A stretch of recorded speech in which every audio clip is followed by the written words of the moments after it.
Hello class 8 students, this is your science teacher Agrima Rawat. Okay, so we are going to start our new chapter, that is chapter number 8, cell. In this chapter, first thing we should be knowing about is what do we mean by cell. Cell से हम क्या समझते हैं. Okay, so in this first picture here you can see there is a wall. ठीक है, एक दीवार है and this wall is made up of bricks. Okay, so brick is the building block of this wall. brick क्या है, इस wall की, इस दीवार की building block है, वो सबसे छोटा हिस्सा जिससे ये पूरी दीवार खड़ी है, वो कौन सा है, brick. Same as it is, we in our body we have cell, that is the building block of our body. ठीक है, this cell you can see here, this is one cell, and can you see one dark spot over here, this dark spot, can you see it here? Okay, so this dark spot is the nucleus. Okay, under the microscope, normal microscope, we can see the cell and the nucleus in it, not the other things that we will read in the chapter later. So this what cell is. Okay, so we should be knowing what actually cell means. Cell जो word है वो कहाँ से लिया गया, क्या मतलब होता है इसका. In English, cell means a compartment, a room, a empty room.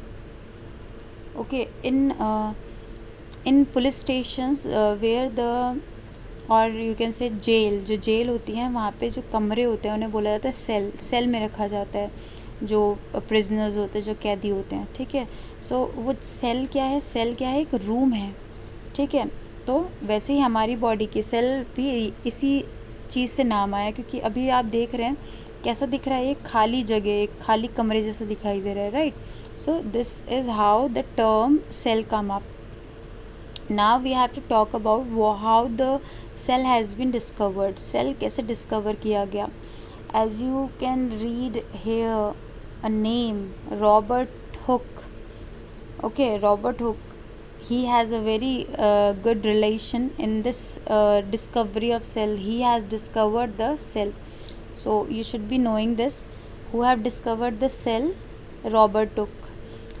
There is a very interesting story behind this. So the story goes like this. There was a king. He wanted to research to do some research in microscopic world. Microscopic world आपने अभी microorganism वाला chapter पढ़ा था, right? So in that we have talked about many different type of microorganism, fungi, algae. So at that time nobody knew about them, क्योंकि बहुत ज़्यादा छोटे थे. जब माइक्रोस्कोप ही नहीं बना तो उनका कैसे पता चलेगा, राइट. सो माइक्रोस्कोपिक जो वर्ल्ड है, जो इतना छोटे छोटे ये जो ऑर्गेनिज्म थे, इनके बारे में वो किंग पता लगवाना चाहता था. So he gave this work to Christopher Wren. ठीक है, एक साइंटिस्ट थे, बहुत जाने माने साइंटिस्ट थे उस टाइम के, Christopher Wren. So king told him to research to do some research in this microscopic world. But actually he was very famous, he didn't wanted to do such work, so he gave this work to Robert Hooke. Christopher Wren gave his work to Robert Hooke. Okay, Robert Hooke at that time was not known that much. He was only 26-year-old. Okay, सिर्फ 26 साल के थे वो, और he took that work and he made a microscope that you can see in this picture. Can you see it here? So this microscope was made by Robert Hooke, and under this he saw the cell. Okay, now on which thing he saw the cell, that is a very important thing. He saw the cell under the cork. ठीक है, he saw the cell under the microscope by the help of the cork. ठीक है, the sentence I said was wrong.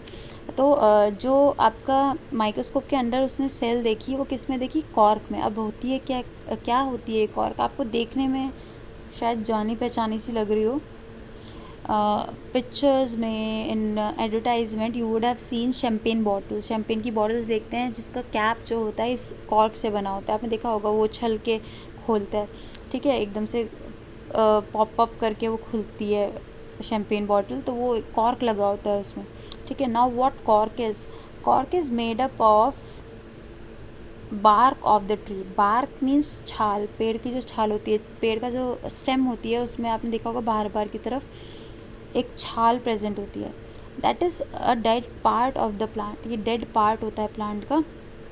तो जो Robert Hooke था उसने वो bark ली, उसमें से कॉर्क निकाली और उस कॉर्क को माइक्रोस्कोप के अंदर देखा। तो जब उसने उस कॉर्क को माइक्रोस्कोप के अंदर देखा तो उसे कैसा दिखाई दिया, जिस तरह से आपको यहाँ दिखाई दे रहा है इस पिक्चर में हनी कोम्ब स्ट्रक्चर्स दिखाई दे रहे हैं। ये मधुमक्खी का जो छत्ता होता है उसका पिक्चर है, तो उसको भी कुछ इसी तरह के स्ट्रक्चर्स दिखाई दिए, ऐसे कुछ कि खाली कमरे हैं जैसे आपके हनी कोम्ब में होते हैं, ठीक है। ये जो मधुमक्खी का छत्ता होता है उसे हनी कोम्ब बोलते हैं। सो इसमें जो आपका उसने जो स्ट्रक्चर्स देखे, ठीक है, उन्हीं को उसने क्या नाम दे दिया, सेल, ठीक है। So if it has been asked who gave the term cell, किसने ये जो नाम था सेल वो दिया, वो किसने दिया, रॉबर्ट हुक ने। सो डिस्कवरी भी रॉबर्ट हुक ने की, नाम भी उन्होंने दिया, ठीक है। उन्होंने ज़्यादा कुछ इसके बारे में बस देख के उन्होंने डिस्कवरी कर दी। अभी सेल के बारे में बहुत कुछ और चीज़ें आनी बाकी थी, बट इतनी डिस्कवरी रॉबर्ट हुक ने कर दी। It was a milestone for the microscopic world. Now just look through this. Cells are the basic structural unit and the building block of all the living organism. Her living organism में आपकी cell होती ही है, ठीक है। तो हर living organism आपका cell से भी मिलकर बना हुआ है, बहुत सारी सेल से। तो स्ट्रक्चरल यूनिट है, उसका ढांचा खड़ा कर रही है एक ऑर्गेनिज्म का, और बिल्डिंग ब्लॉक है, ठीक है। The cells are discovered by Robert Hooke in 1665, ठीक है। 1665 में डिस्कवर किया था रॉबर्ट हुक ने सेल्स को, और उन्होंने किस में ऑब्जर्व किया, कॉर्क में, ठीक है। और term cell given by Robert Hooke. Okay, clear about it? Done. Now we will go through the next thing. I told you that Robert Hooke gave the name cell. Other than this, he didn't told us about anything other thing about cell. So many other scientists came up after that. वो उन्होंने start किया cell पे work. अब पता तो चल चुका था cell भी कोई चीज़ है, ठीक है। माइक्रोस्कोप में डेवलपमेंट होना स्टार्ट हुआ, तो बहुत सारे साइंटिस्ट ने सेल पे काम करना स्टार्ट किया। तो दो साइंटिस्ट इन्होंने बहुत अच्छा काम करके निकाला सेल के बारे में, उन्होंने बहुत सारी सेल के बारे में चीज़ें बताई हमें, ठीक है। जो उन्होंने चीज़ें हमें सेल के बारे में बताई उसको हम कहते हैं सेल थ्योरी। क्या कहते हैं, cell theory, okay. So cell theory दी उन्होंने, ओके। तो दो चीज़ें बताई उन्होंने, cells are the basic structural and functional unit of life, ठीक है। जो सेल है वो जो लाइफ है, जो ज़िंदगी है उसकी स्ट्रक्चरल यूनिट है, मतलब ढांचा जो खड़ा कर रही है वो भी सेल खड़ा कर रही है, और जो सारा फंक्शन है, ठीक है, पूरी जो लाइफ खड़ी हुई है उसकी जो सारी फंक्शनिंग है वो भी कौन कर रहा है, सेल के अंदर हो रही है। इसलिए स्ट्रक्चरल एंड फंक्शनल। स्ट्रक्चरल क्यों, क्योंकि वो ढांचा खड़ा कर रही है पूरा सेल का, और फंक्शनल क्यों, क्योंकि सारे काम भी जो ज़िंदगी के लिए हो रहे हैं, जो सांस लेना है, जो आपका खाना पचाना है, ये सब चीज़ें कौन कर रहा है, सेल कर रही है, ठीक है। इसलिए basic structural and functional unit है लाइफ की। ये पहली चीज़ कही। कौन से साइंटिस्ट थे वो, स्केल्डन एंड सक्वान, ठीक है। दो साइंटिस्ट थे, स्केल्डन एंड दूसरे थे सक्वान। इन्होंने ये बताया। दूसरी चीज़ जो इन दोनों ने बताई वो थी all living organism are made up of one और मोर सेल्स। सारे जो ऑर्गेनिजम्स होते हैं, ठीक है, लिविंग ऑर्गेनिजम्स होते हैं, वो या तो एक सेल से मिलकर बने होंगे या फिर एक से ज़्यादा सेल से मिलकर भी बने हो सकते हैं, ठीक है। बट उनमें सेल ज़रूर होगी, चाहे वो एक हो चाहे वो बहुत सारी सेल से मिलकर बने हो, ठीक है। ये दो चीज़ें स्केल्डन सक्वान ने बता दी। उसके बाद और भी साइंटिस्ट इस सेल थ्योरी को पढ़ने लग गए। तो एक साइंटिस्ट जो थे वर्चॉफ वर्चॉफ ने इसी से थ्योरी को थोड़ा इन्होंने और एक और चीज़ लाके बताई हमें सेल थ्योरी के बारे में, सेल के बारे में एक तरह से, that a cell, a new cell, एक नई सेल कहाँ से आती है। अब आप देख रहे हैं एक नया बच्चा जन्म लेता है तो वो कहाँ से जन्म ले रहा है, जो प्री एग्जिस्टिंग, जो पहले से एक सेल बनी हुई थी, अपने पेरेंट्स का ही तो एक पार्ट है वो जो बच्चा बना है ना। तो वो जो पेरेंट्स हैं उनकी जो सेल है जो प्री एग्जिस्ट कर रही है, मतलब पहले से है, उस सेल से ही एक नई सेल बनती है। ठीक है, तो ये किसने बताया, वर्चॉफ ने। तो 3 पॉइंट्स हैं सेल थ्योरी के। ठीक है, और पहले तो जो स्टेटमेंट्स दिए गए वो स्केल्डन सक्वान ने दिए, बाद में जो एडिशन है, एक्सपेंड किया इस थ्योरी को, वो वर्चॉफ ने किया। ठीक है, इतनी बात समझ आ गई सबको। Okay, so this was whole about cell theory. Now there are 2 types of organism. अभी हमने बात करी जब सेल थ्योरी हम पढ़ रहे थे तो कुछ ऑर्गेनिज्म जो है एक सेल से मिलकर बनते हैं। ठीक है, एक ही सेल है उनके अंदर, और जो कुछ ऑर्गेनिजम्स होते हैं जो बहुत एक से ज़्यादा सेल से मिलकर बनते हैं। ठीक है, जो एक ही सेल से मिलकर बने हैं, एक ही सेल है उनमें, ठीक है, वही एक पूरा एक ऑर्गेनिज्म है, तो वो यूनिसेलुलर है। ठीक है, unicellular organism, uni means one. ठीक है, यूनी का क्या मतलब होता है, वन। सेलुलर सेल से टर्म आया है। ठीक है, तो यूनिसेलुलर जो एक सेल से मिलकर बना हुआ है। मल्टी सेलुलर, मल्टी का हमें मतलब पता ही है, बहुत सारे। ठीक है, मल्टीपल सेल्स से बना हुआ ऑर्गेनिज्म मल्टी सेलुलर ऑर्गेनिज्म। ठीक है, अब इसकी डिटेल में थोड़ा सा पढ़ते हैं। इससे पहले हम पढ़ेंगे यूनिसेलुलर ऑर्गेनिज्म। सो अच्छा, ये मैं एक चीज़ बता देती हूँ, ये जो टाइप्स ऑफ ऑर्गेनिज्म है वो किसके बेसिस पे हैं, on the basis of number of cells. कितने नंबर ऑफ सेल उस ऑर्गेनिज्म में प्रेजेंट है, इसके बेसिस पे ये टाइप्स ऑफ ऑर्गेनिज्म हमने ये डिवाइड करें, ये दो हमने जो बना दिए। तो हम पहले पढ़ रहे हैं यूनिसेलुलर ऑर्गेनिजम्स के बारे में। So organism made up of only a single cell are called unicellular organism. अभी हम पढ़ चुके हैं इस बारे में। एग्जाम्पल हैं इसके अमीबा एंड पैरामीशियम। अमीबा जो है पानी में रहता है, पानी में मिलता है, बहुत ही माइक्रोस्कोपिक होता है। ठीक है, कुछ आप स्ट्रक्चर देख सकते हैं, कुछ कोई भी इसका ये दिख रहा है आपको, कैसे इसके हाथ से निकले हुए हैं यहाँ पे, ऐसे करके, ऐसे करके, कैसा भी हो सकता है ये बहुत अलग अलग शेप्स का हो सकता है। ठीक है, ज़रूरी नहीं है इसी शेप का ये हो, ये अपनी शेप बदल सकता है बहुत ईजीली। ठीक है, तो ये ऐसे ही घूमता रहता है पानी में। जब इसे खाना मिलता है तो अपनी शेप को और चेंज करके खाने को भी ऐसे ही अंदर ले लेता है। ठीक है, जैसे कि आपने देखा होगा ना, जेली होती है ना जो, वैसा कुछ वैसा ही होता है ये भी। तो ये खाने को ऐसे ही ले लेता है। ये एक अकेली सेल है। ठीक है, तो अब देखिए एक बहुत मेजर डिफरेंस है यूनिसेलुलर और मल्टीसेलुलर ऑर्गेनिजम्स में। ये सिर्फ यही डिफरेंस नहीं है कि ये एक सेल से मिलकर बने हैं और वो बहुत सारे सेल से। इसके अलावा एक डिफरेंस ये है कि क्योंकि अमीबा में सिर्फ एक ही सेल है, तो बहुत सारे काम तो बॉडी, अब ऑर्गेनिज्म है, लिविंग ऑर्गेनिज्म है, अपने आप को जीने के लिए तो बहुत सारे काम करने पड़ेंगे ना उसे। तो उन कामों में क्या आता है, डाइजेशन, खाने को पचाना। अब खाना भी खाएगा ही, खाने को पचाना भी पड़ेगा। रेस्पिरेशन, सांस लेना है और उससे एनर्जी बनाना। ठीक है, एक्सक्रीशन, अब वेस्ट, अब खाना खाया है तो कुछ वेस्ट भी होगा उसमें, उसको भी बाहर निकालना पड़ेगा, एक्सक्रीशन करना पड़ेगा। तो ये सारे काम अब एक ही एकलौती सेल है, तो एक जो अकेली सेल है वो खुद ही करने वाली है। ठीक है, तो एक ऐसे मान लेते हैं, एक एग्जांपल लेते हैं इसके लिए। एक ऑफिस है, उसमें एक ही है, बॉस है जो वो ही काम करता है सारे, और कोई हेल्प करने वाला नहीं है, वो अकेला। वो लोगों से मिल भी रहा है और लोगों को सामान भी बेच रहा है, उनको सामान कैसे बेचना है इस पे भी वर्क वो खुद ही कर रहा है। तो सारे काम वही अकेला कर रहा है। वैसे ही ये अमीबा भी है। ठीक है, ये अमीबा जो है ये सारे के सारे जो ये इसकी एक लौती सेल है, ये खाने को अंदर भी ले लेती है, इसी से खाने को यहीं पे पचा भी लेती है इसी सेल के अंदर, सांस भी ले लेती है और उससे एनर्जी भी बना लेती है, एक्सक्रीशन भी कर लेती है इसी सेल से। तो सारे काम ये अकेली ये सेल कर लेती है। ठीक है, जबकि मल्टीसेलुलर ऑर्गेनिज्म में ऐसा नहीं होता। ठीक है, एक और एग्जांपल आपका पैरामीशियम है इसमें। ठीक है, पैरामीशियम का भी ऐसे ही होता है, इसकी बॉडी में भी यही चीज़ होती है। ओके, सो 2 एग्जांपल्स हो गए आपके। Now we will go to the multicellular organism. Okay, so multicellular organisms, ये आपको समझ आ जाएंगे बहुत आराम से। क्यों? क्योंकि हम एक मल्टी सेलुलर ऑर्गेनिज्म हैं। हम एक सेल से मिलकर बने नहीं हुए, हम बहुत सारी अलग अलग टाइप की सेल से मिलकर पूरी हमारी बॉडी बनी हुई है। ठीक है, ह्यूमन, एलिफेंट का एग्जांपल देने का मतलब है सारे एनिमल्स जो हैं वो सारे भी मल्टीसेलुलर ऑर्गेनिज्म में आते हैं। रोज़ का एग्जांपल देने का मतलब है सारे प्लांट्स जो हैं वो भी आपके किस में आते हैं, किस कैटेगरी में आते हैं, मल्टीसेलुलर ऑर्गेनिज्म की।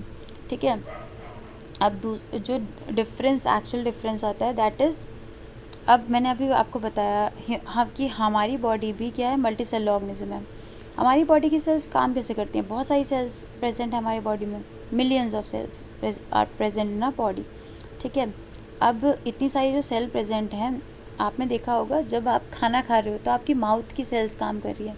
ठीक है, चबाने में यहाँ पे आपकी सेल्स काम कर रही हैं, टीथ हैं आपके यहाँ पे, और आपके टंग है, और जो पूरा माउथ का एरिया है, सलाइवा उससे आ रहा है। ठीक है, वो सब एक साथ काम कर रहा है। ठीक है, ये एक पर्टिकुलर एरिया में। फिर आपका यहाँ पे फूड पाइप से खाना अंदर जाएगा, फिर स्टमक में वो काम होगा। तो अलग अलग सेल अलग अलग काम कर रही है ना, दिख रहा है। लंग्स हैं, लंग्स अलग काम कर रहे हैं सांस लेने का, हम नोज़ से सांस लिया हमने अंदर और लंग्स में पहुँची वो सांस। ठीक है, तो जो स्टमक की सेल्स हैं और जो लंग्स की सेल हैं वो अलग अलग हैं, उनके पास अलग अलग काम है। ठीक है, ब्रेन की सेल्स अलग काम कर रही हैं, सोचने का, आपकी पूरी बॉडी को कंट्रोल करने का। तो यहाँ पे क्या देखने को मिलता है मल्टीसेलुलर ऑर्गेनिज्म में कि एक सेल एक ही काम कर रही होती है, सारे काम नहीं करेगी। डाइजेशन का काम, अब स्टमक की सेल है वो डाइजेशन का काम करेगी, सिर्फ रेस्पिरेशन का काम वो नहीं करेगी। वो काम कौन करेगा, लंग्स करेगा, लंग्स की सेल्स करेंगी। ठीक है, तो ये चीज़ देखने को मिलती है मल्टीसेलुलर ऑर्गेनिज्म में। मतलब यहाँ पे हमें देखने को मिलता है डिवीज़न ऑफ लेबर। लेबर मतलब मजदूरी या काम आप कह सकते हो। तो यहाँ पे मल्टीसेलुलर ऑर्गेनिज्म में सेल्स के बीच में काम का बंटवारा हुआ होता है। सब सेल्स अपने अपने काम बांट लेती हैं एक दूसरे में, कि मैं डाइजेशन का काम देख रही हूँ, तुम रेस्पिरेशन का काम देख लो, मैं एक्सक्रीशन का काम देख लूँगा, और ऐसे ऐसे करके पूरी बॉडी में सेल्स ने अपने अपने काम बांट रखे हैं। ठीक है, तो इस तरीके से मल्टीसेलुलर ऑर्गेनिज्म में फंक्शनिंग होती है पूरी बॉडी की। वैसे ही प्लांट्स में भी है, सेम टू सेम। ठीक है, वैसे ही आपके किसमें है, एनिमल्स में भी। ह्यूमंस भी वैसे एनिमल्स में ही आता है बायोलॉजी लैंग्वेज में। ठीक है, बट ह्यूमंस ने अपने आप को, क्योंकि हम लोग करते हैं तो नॉर्मल लैंग्वेज में हम एनिमल्स को अलग कैटेगराइज करते हैं, बट ह्यूमंस भी एक तरह से एनिमल्स की कैटेगरी में आते हैं। ठीक है, so this was the second type. First was the unicellular organism, okay. Second is the multicellular organism. I think everybody now know it. So difference अगर हम यूनिसेलुलर और मल्टीसेलुलर ऑर्गेनिज्म का करने लगे तो क्या होगा, यूनिसेलुलर ऑर्गेनिज्म जो हैं वो एक सेल से मिलकर बने होते हैं, मल्टीसेलुलर ऑर्गेनिज्म एक से ज़्यादा सेल से मिलकर बने होते हैं।